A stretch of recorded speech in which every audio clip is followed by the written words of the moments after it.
An important thing to understand, which may shock you, you have an independent intelligence in your system which runs your life without your interference. Right now, you think you need to interfere with your intelligence in order to run your life happily.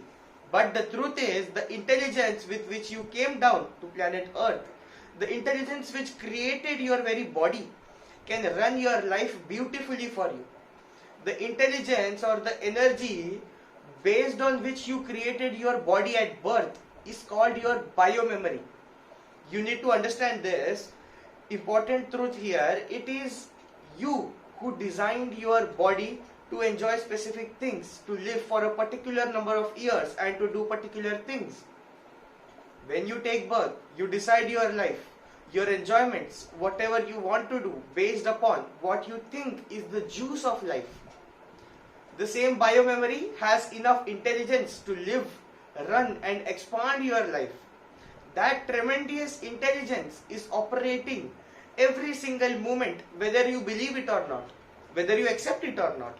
But our understanding, limited understanding, prevents us from realizing this, and we constantly feel that life has to be different from what it is at the present moment.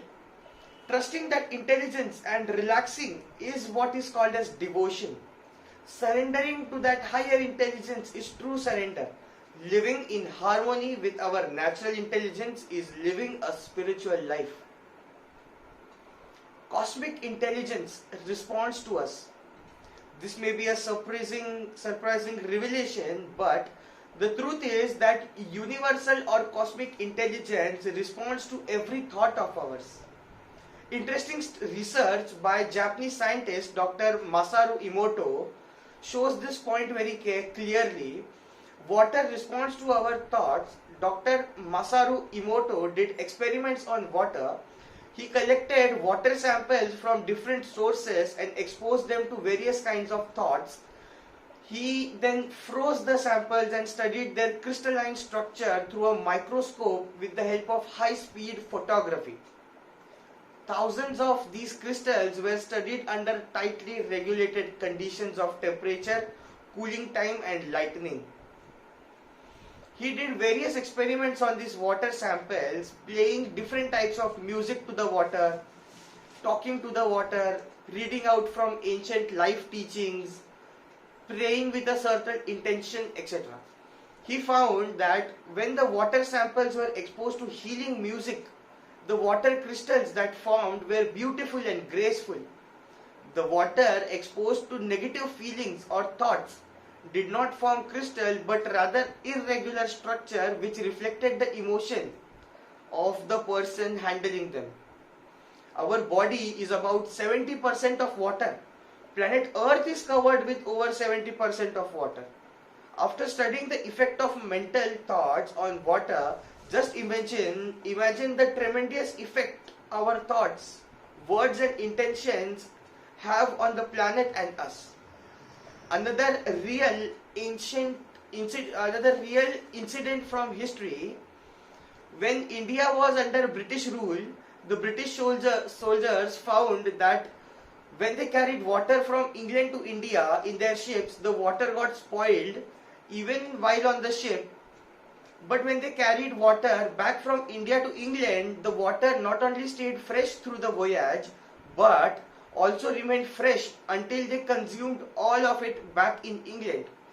When scientists studied this surprising phenomena, they found that this fresh water was from the sacred river Ganga in Calcutta, which was worshipped by millions of people from around the world. It had the natural properties of neutralizing harmful bacteria and purifying itself. Billions of people have been praying to Ganga for over thousands of years. Naturally, they have left their prayerful thoughts as imprints on this water, which is so energizing and self-healing. Even in Egypt, the river Nile has been studied by the Egyptians over thousands of years. By measuring the flow, level, turbulence, etc., they have found that many times these parameters reflected calamities like earthquakes, volcanic eruptions and tsunamis. that have happened or are about to happen in even distant parts of the world. Understand? When your ego becomes strong, it means when your identity that you are a separate person is felt strongly. When this happens, your connection with nature is disturbed. The innocent way of relating is lost. The feeling of being connected is lost. This is one of the big losses that can happen to human being. It is similar to how a person who is born blind and can never be made to understand what he is missing. In the same way, the man who has forgotten the way of relating his heart can never be made to understand what he has lost. An experiment where some years back scientists used an electroencephalograph EEG to measure the brain waves of two people meditating together.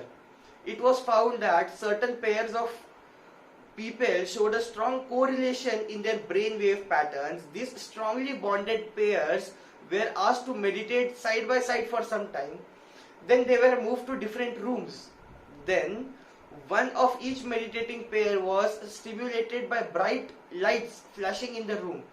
The EEG brainwave recording showed activity in the brain of that meditator as expected. But surprisingly, it also showed the paired meditator in other room who was not stimulated by the lights also showed the same activity in the brain automatically and instantly. Understand? What happens in our mind affects not only you but also those around you. Space is not a criterion for thoughts. They simply travel in air. That is why in your house, if you express worry and negative thoughts a lot, the very atmosphere of your family members become heavy. They are affected by the negativity that you radiate. Our entire education system is based upon evaluation of information, not intelligence. It is driven by intellect and verbalization, not visualization. When you try to move on the basis of information, you lose the ability to be intelligent. In fact, if you are logical, you will understand that logic itself is not logical. Life is not logical. It cannot be explained with the mundane logic and intellect. It happens in a plane much higher than the intellect. The intelligent person lives moment to moment, not through logic. He does not believe in borrowed answers. He sees the challenges of the situation and directly responds to it. The intellectual person is like a photograph. He has the imprint of the past on him. The intelligent person is like a mirror. He reflects and responds to reality and is therefore spontaneous. The intellect is a beautiful mechanism, but only as long as it remains a tool. It should not become the controlling factor. When you put your intellect aside, a deeper intelligence awakens inside you. You start functioning from the center instead from the periphery. And your center is pure intelligent energy. Intelligence can be rediscovered. The only way to rediscover it is meditation. Meditation destroys all the barriers, all the blocks which society has created that prevent you from being intelligent. Like in a flowing river, it's as if meditation removes the rock so that the water can flow smoothly. Intelligence requires tremendous courage. It needs a love for adventure. When you are always going into the unknown, then intelligence grows. It becomes sharpened. It grows only when it encounters the unknown every moment. Intellect is only a mental game. It cannot be creative. Intellect is imaginative, but not creative. Intelligence is creative because it is a part of the divine energy. Meditation technique to drop the intellect. Just try this for next 48 hours. Consciously decide you are not going to think about your problems. Drop your intellect, which continuously tells you that you don't have enough intelligence to solve your problems spontaneously, that you do not have the capacity to produce much spontaneity. work on solving your problems boldly and with simple awareness, and you will see that a higher intelligence comes into play. One lesson you will learn is that without your knowledge, the higher intelligence comes in to do the things for you.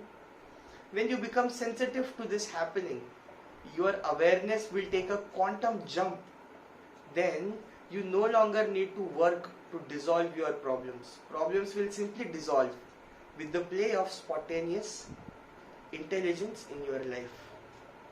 Thank you for joining. Namaskar.